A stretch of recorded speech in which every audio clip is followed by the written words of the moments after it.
this computer. All right, everybody, thank you so much for being here. Thank you to Kathy and Rachel, our two diehard guests here. Just so you know, I'm like sweating to death here in Texas. I don't know what happened with the humidity, but it's super high right now. And but we're so grateful to have Rachel here, who has been one of the fastest growing leaders in the Color Street Company. She just grew crazy fast, and has had a ton of experience building her business online, which is what all of us are trying to do right now when we're trying to support our teams in building our businesses online. And so I invited her here because I have, as I mentioned before I started recording, I've grown a lot of my business by doing vendor events and in-person things. And so I have a good online presence, but I don't know that I necessarily know how to teach people how to have one. So that's what Rachel's here to help us learn how to do better so that we can help our teams. Rachel, this is training that's specifically for our leadership lounge. And so it's helping our leaders become better leaders. And so I think I told you that before, but we're here trying to figure out ways to help our team grow, especially in such an unprecedented time. I had no clue when I started this group about 6 weeks ago that this is where we were going to be, but it's perfect, and I'm glad I did. So I'm going to let her take that away while I try to control the amount of house cleaning noise as I can. So, all right, thank you so much for being here, Rachel. Go ahead and share your knowledge. Thanks for having me, Erin. I'm excited to share. Like Erin said, my name is Rachel Snider. I just recently promoted to Sapphire National Executive this past month, so that's been really exciting. I've been waiting a long time for that, but it finally happened. I stayed consistent. I stayed patient. Patience is a very big part of this job or gig, and it happened. So I'm super excited to be able to share with you leaders. And I love did you call it the Leadership Lounge? Because that's awesome. I really like that. I might steal that because that's really cool.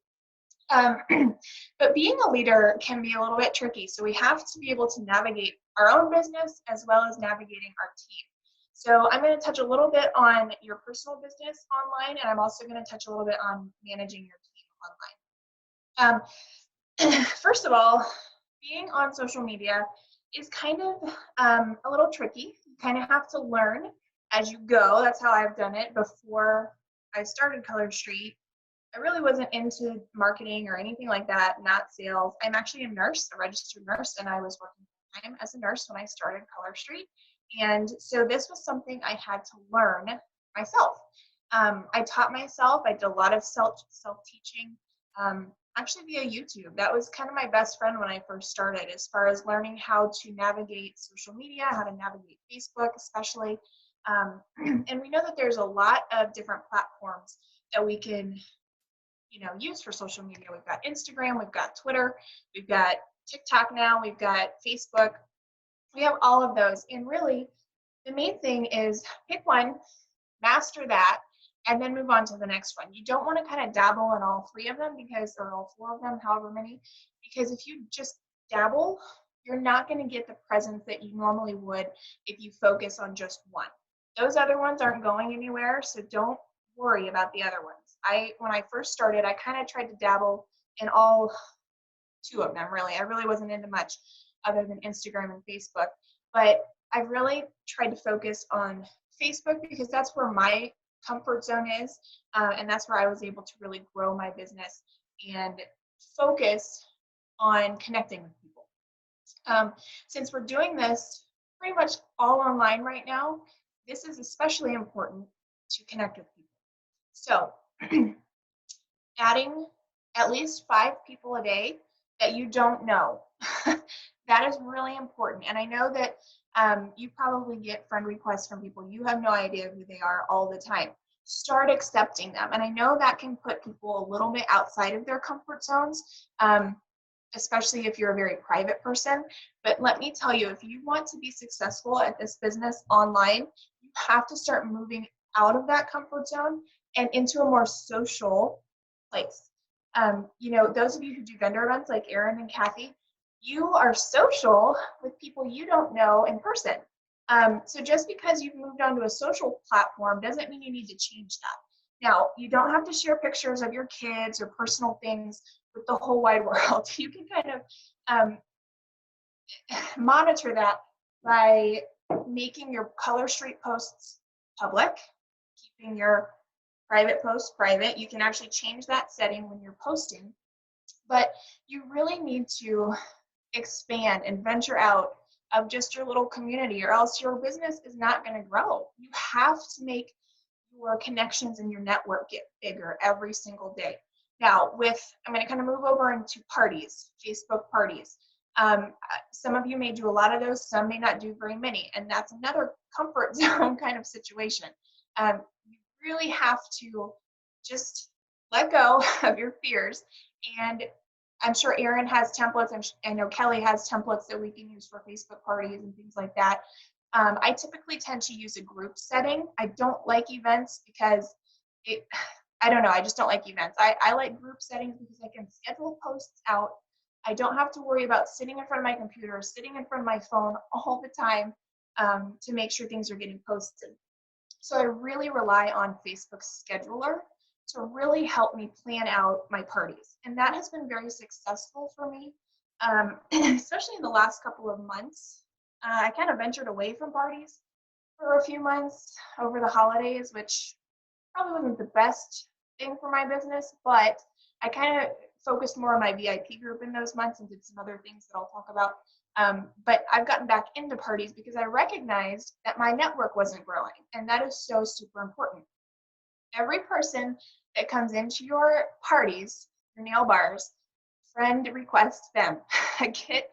Get on their level as far as being, back and forth, start a conversation with them, shoot them a personal message, hey, welcome to the party, I'm so excited you're here.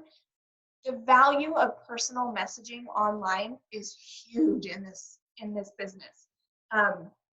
You can have a party and nobody talks, nobody responds, nobody interacts, nothing, and you have to be able to connect with them. So I always make sure to friend request everybody that's in the party. They may not accept, and that's okay. You guys, don't be discouraged by no. No is your best friend, because the more no's you get, the more yeses you're eventually going to get. So I don't know if you all have read Go for No, but that book is incredible, or the audio version is incredible. It really helps you recognize that no is not a bad thing. No leads you to your next yes. So yes, venture outside, start messaging the people in your nail bars, and I go by the 2-2 follow-up system with my nail bars. So this is really important. I know I'm a little bit scattered, but things kind of come to me as I'm doing my nail bar process. And I see Kathy has a question. I will get to that in just a second, Kathy. The 2-2-2 process, when you have a nail bar going, make sure that you are following up with everybody who ordered in your party. I go through my party, my managed party, I see who ordered, and I shoot them a message. And I just say, hey, I just wanted to check in. Thank you for ordering. This is 2 days after they order. Do you have any questions about how to apply the nails? Do you have any questions about storing the nails? Things like that. Just to connect, just to, talk with them and make sure that they're on the same page as you. 2 weeks later, after they've gotten their nails, I check in and say, hey, how are you liking your nails? Can I help with anything like that? And then 2 months later, I always message them and I say, hey, can I get you anything? Are you liking the nails? Here's the newest releases, things like that, just to make sure that I'm still staying connected with them. So that's a huge part of the online nail bar and connecting and growing your network. So Kathy asked a question. Back up.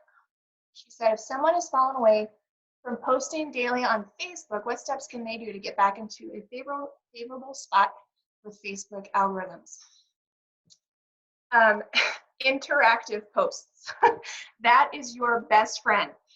Whether it be live, which I recommend more than anything, is going live, especially right now during this time where everybody is online. I'm not kidding. Everybody is scrolling through Facebook. Everybody is scrolling through social media. So go live. That's going to put you directly to the top of people's news feeds. And make sure your live is public. Don't make it private. Make sure that it's public, because if your sister's best friend's brother's girlfriend clicks like on your live video or comments on it, her entire network will see that as well. So that's a huge way to grow your network and be visible and get seen. And that's what we really want in this business.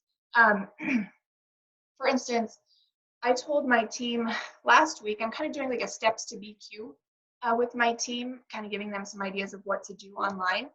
And the first one was go live on your personal page. Go live on your personal page, make it public, apply a toozy, and just talk about how cool this nail polish is. Offer a free sample, which we are absolutely allowed to do publicly. And I kind of put a caveat in there. Here's a free sample if you join my VIP group.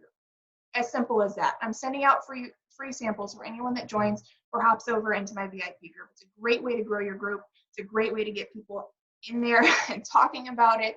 And people want free stuff. They want free stuff. They want free samples. And especially right now when people have nail growth and they can't get to the salon and they have filth, they are desperate for something that's going to help them with their nails. So I think this month especially, going live at least once a week, doing a toozy, doing a nail, whatever, putting it on your teenage daughter, whatever the case may be, put it on your husband. That's going to get a lot more interaction because people love funny stuff. They love real life. They love, the comedy of that. So do something that's going to stand out. Do something that is going to get people commenting, getting people liking it, and it's gonna go all over social media. So that's one way that I do. Another thing is just an interactive post, as simple as Coke or Pepsi. Literally, that's call or text. Put something like that, yeah, on your personal page, and you can do this in your VIP group too. But something as simple as those questions, you would not believe who comes out of the woodwork to answer these questions. And so for every person that comments on your post, it's going to bump you up in the algorithm, but make sure you're not just liking their comments, respond to them. Start a conversation with them on their comments, because that's going to bump you even more to the very top of Facebook's algorithm. So really it's simple. It's not hard. It just takes a little bit of time, to respond to people. But that is the key right there, is interaction and interacting with people. Now, another thing, as far as like your personal page interaction, things like that, I love Kelly's 5, I don't know what she calls them, like the 5 Fs or 5 faves or whatever.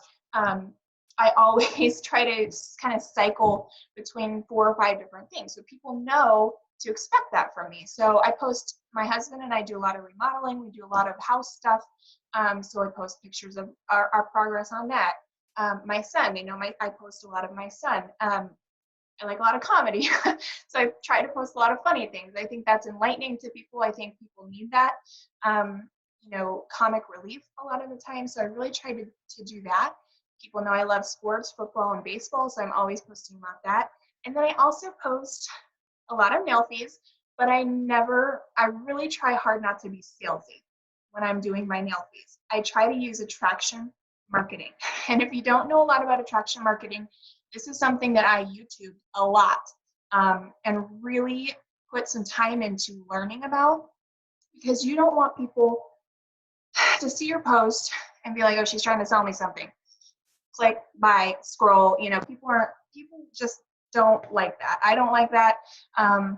So I try to avoid that. And attraction marketing pulls people to you. It makes people ask you questions. It makes people comment on your post. And that's when you can start the conversation about your nails or whatever. So for instance, I posted last night a picture of my new nails that I did. My new nails and my baby bump. And that was the first time I really posted a baby bump. So that got a lot of interaction. I got a lot of people talking. And I know not everyone has a baby bump, but you get the point. Like you post a picture of your nails with other things going on. So people, see the nails, but it's not like the highlight of the picture or not the highlight of the post. I think I'm going to post my quarantine bump. Yeah, see, exactly. Listen, I have a quarantine bump on top of my baby bump. So I have a bump. It's just a quarantine one, though. No, the struggle is real. But But yeah, so you want to draw people to your posts. You want to make them interact and start talking with you. And that's when you can start kind of like navigate the conversation over to the nails. I had so many people say, oh my gosh, your nails are so cute, that have no idea what Color Street is, or they've never tried it. So I just shoot them a little message and say, hey, this is how easy this is. Can I send you a free sample? That's it. 99% of the time they say yes.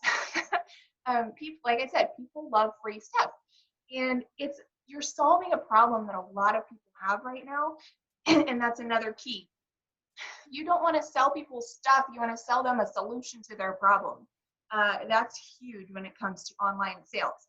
So building relationships and helping people, that's your biggest thing. And I know a lot of, like I made a post the other day about people needing fills from their acrylic nails. And I wear acrylic underneath my Color Street. So I can relate. I need a fill really bad. So I took off the nail polish that I had, prior, and put on a new set, and I documented that and I shared it with people. I try not to be too salesy when I do that. I really kind of try to get them more into my VIP group versus here's my website, buy this. Because I want to build a relationship with them and I want to connect with them. And I've had so many orders just from that in the last 30 days. So it works, you guys, it really does. And patience and consistency is what's going to help you get there. You can't expect things to change or happen overnight, and that's okay. And I think as leaders, we know this, but I think some of our downlines and people that we don't quite know very well and are very new to this don't quite understand that part of it. It takes time, and we have to be very diligent in what we're doing. And if something doesn't go the way we want, if you post something and you don't get much interaction on it, it's okay. Keep going. keep posting, keep connecting with people. It's gonna happen. And a lot of the times people will come to me and say, hey Rachel, I've had like 5 nail bars just completely bomb. I've maybe gotten 2 or 3 sales. And what I say to that is, me too. My business is 99% online, like I told Erin, and it happens to me all the time. I'll have like a span of like 4 or 5 nail bars that are complete duds. I won't even get a single order. But the good thing from that is that I connected with the people in the nail bar. I friend requested them. 50% accept, 50% don't. And again, that's okay. But I've expanded that network, so they're going to continue to see my posts. They're going to continue to see my business over time. And over time is okay. I can't tell you how many people have signed up with me who comment or message me and say, hey, I've been watching you for 6 months. I've been watching you for a year. I think I'm finally ready to do this. Keep planting those seeds. And so the more people you connect with, the more seeds you're planting. And again, you have to water those seeds for them to grow. And that's so important in this business. So try to really connect with your downlines and your teams and really talk to them about the importance of patience and consistency. One of the things I always tell my team is the magic key to success is consistency over time. It is not consistency overnight. It's consistency over time. And that is what really gets you to success. And failure gets you to success. And I posted something in my team group maybe 2 or 3 weeks ago. I'll share it with Erin, but it's really a nice post about, I want you to fail. I want you to get outside your comfort zone, and I want you to fail, because if you don't fail, you're not going to get to the next step and you're not going to succeed. That's how it is, unfortunately. And it sucks when you fail, but you learn from it, you grow from it, and you move on. And that's really important in this business, because you have to have some tenacity and you have to have some grit when it comes to this. So that's something I really try to teach my team as well during their social media experience with Color Street, or any sales for that matter. So I don't see any other questions. Erin, is there something you'd like me to touch on specifically? No, I think that was awesome. You covered a lot of the things that I was thinking of, that because like I said, I'm one of those people that I just do. I don't always know what I'm doing. Me too.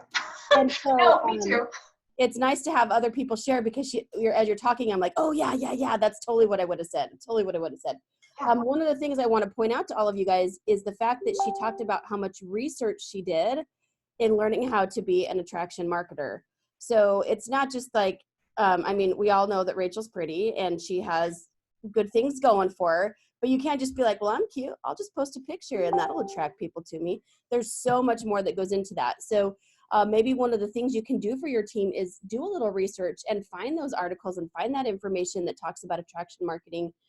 Here in our team, I share a lot from the Boss Beauties, and that's who I've learned a lot of my attraction marketing skills from.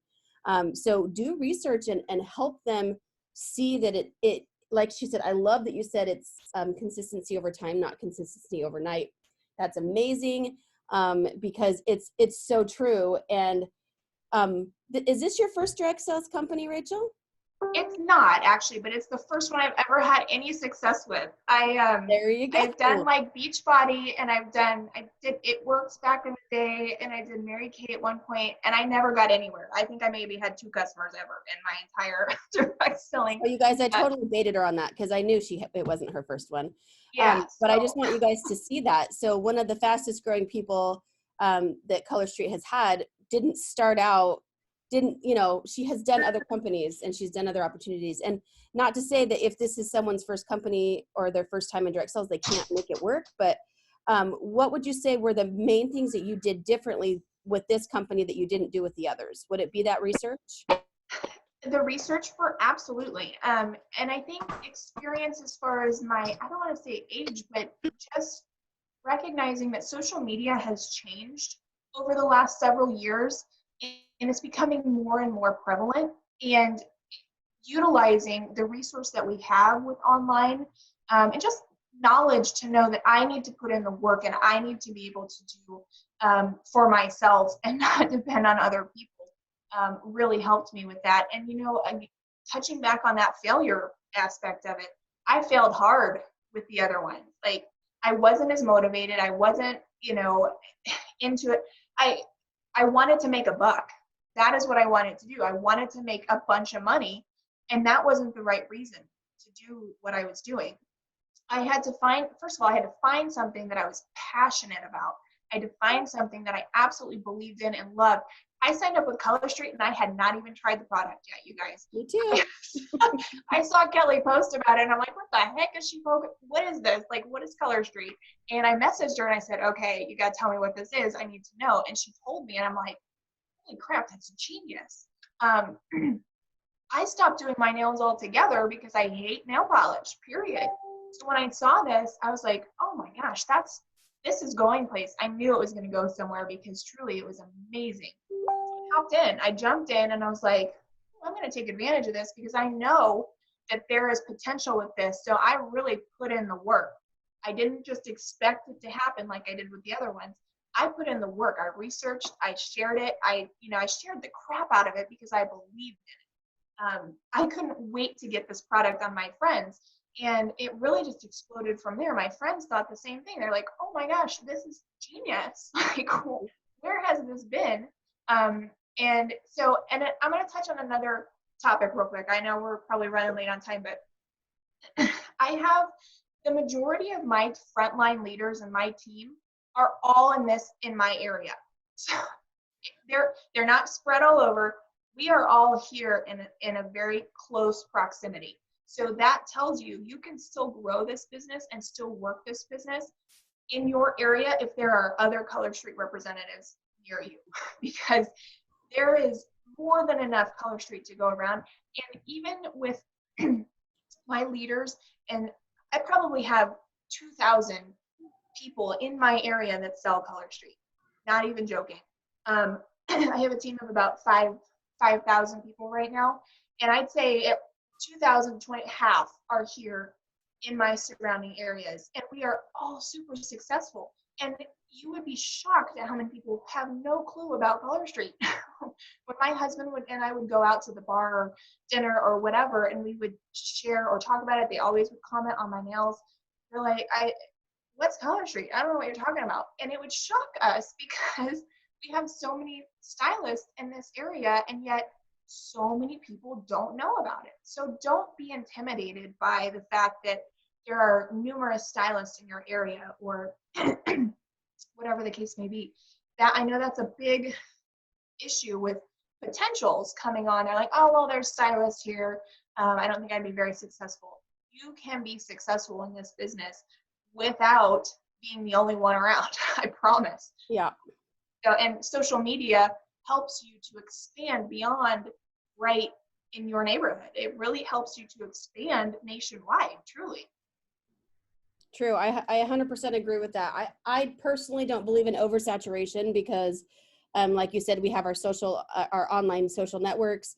We're in our parties. We're meeting new people every day. If you are doing the work and putting the work in, you're going to meet new people, and you're going to find. Absolutely. I mean, I'm also shocked as well how many people don't know what Color Street is yet. I'm like, how do you not even know? This is like the best product in the world.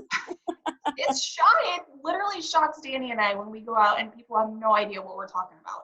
Yeah. Yeah. So thank you so much for being here. Does anybody else have any other questions for Rachel? When I repost this in our group in the Leadership Lounge, you can also throw your questions there for those of you who are watching it on the replay, and I can reach out to Rachel and get some answers to that one. And does anyone have anything else for her? Did you get some good tips and tricks to help your team? I think hope so. Oh, every time I'm over here taking notes too, and I've heard you say it several times. So Good. Awesome. I've vacationed with her, you know, and Texas and whatnot. And Yes. yeah, so thank you so much for being here. We really, really appreciate it. Looks like we don't have anyone else popping in with questions. Lots of quiet people here. We're all like we've like hit the 3-week slump, like seriously, still quarantined. Oh my gosh. I feel you. It's all good. And helping your team reach out and find a new breath of fresh air on social media might just be exactly what they need to get their business kickstarted again. So do the research, talk about going live. I have really dropped down on going live because I look like crap all the time. And then I'm like, you know what? Everyone else looks like crap too. I just need to start going live again. Right. You know, have your Facebook parties. Don't be afraid to ask people. Be consistent, be patient, and don't be afraid to fail. Those are a lot of the main things I got from Rachel today. And I love the quote where you said, plant the seeds, but you have to water those seeds in order for them to grow. So thank you so much for sharing everything with us today. Hope you have a great day. And all of you leaders, thank you for being here. We had lots more jump on after I sent a reminder. So thank you everyone for being here. Thanks, Rachel. Bye. Bye.